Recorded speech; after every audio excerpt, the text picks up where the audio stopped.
Now then, here are the top stories on the hour. Heavy rain in China, 15 killed, 4 missing.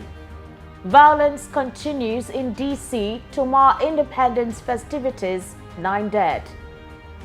Japan to release radioactive water into the sea next month.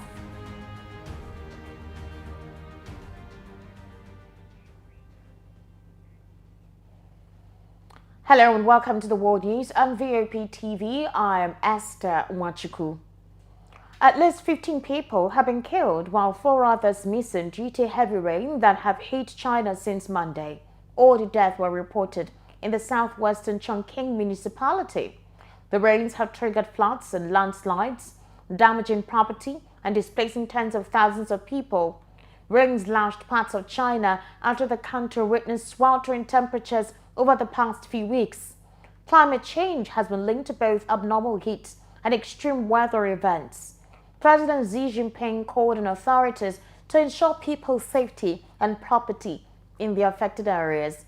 To mitigate the impact of the rains and floods, Xi asked for coordination, strengthening consultation and research among different departments, while urging improvement in early warnings and forecast. China's National Meteorological Center on Wednesday also renewed a yellow alert for high temperatures and heat waves across many parts of the country. Still in China, authorities have slammed U.S. arms sales to Taiwan, saying it has launched protests with Washington on Wednesday.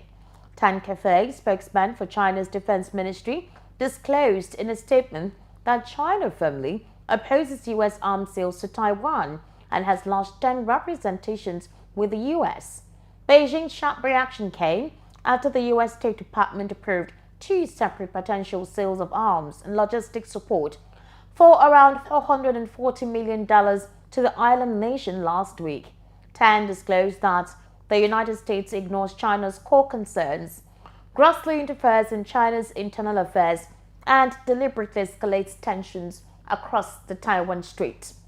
Tan stated further that the arms sales are tantamount to accelerating the transformation of Taiwan, which China considers its breakaway province, into a power decade, and pushing the Taiwanese people into the abyss of disaster.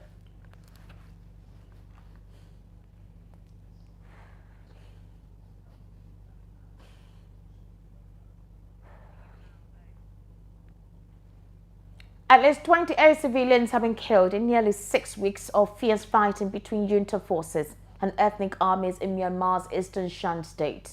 Junta troops shelled Muibai in the south of the state from May 25 and targeted the township with air raids. Rescue workers say they are treating another 20 locals and still looking for bodies. An official from a local aid group disclosed most of the injured were shot. In addition, the number of the deaths from May 27 to July 4 is about 28 people who were hit and killed by heavy artillery. He added that Mumbai Hospital has been closed since February 1, 2021, so the injured had to be sent to Loikau Hospital in Kayah State and Angban Hospital in southern Shan State. Aid groups say it has been difficult to look for bodies and take the injured for treatment because the main road is impassable during battles and closed at night. Some dead bodies have been around for almost a month, and the deceased were buried in the nearest cemetery to where their bodies were found. A volunteer told reporters some neighborhoods are still inaccessible, so it has been impossible to bury the dead there.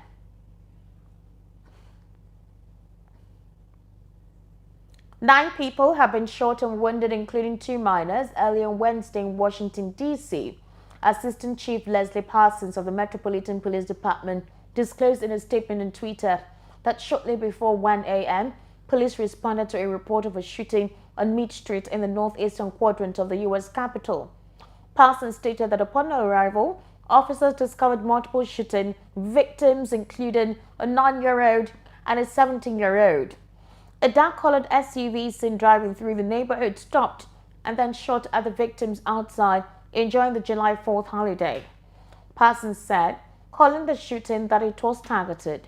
Now, several victims were transported to local hospitals by DC Fire and EMS, while others transported themselves. All the victims suffered non-life-threatening injuries. None have been identified.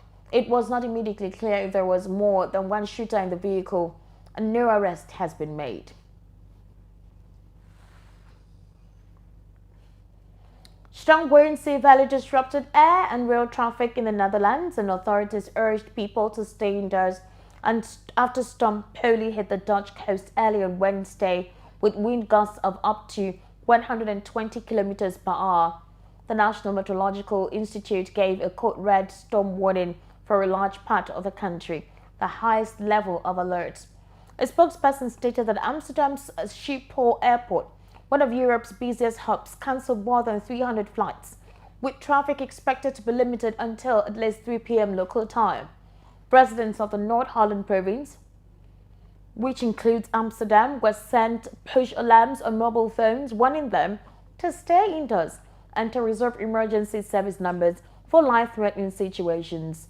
Train operator halted all train traffic in the north of the Netherlands, while a highway north of Amsterdam was closed due to falling trees.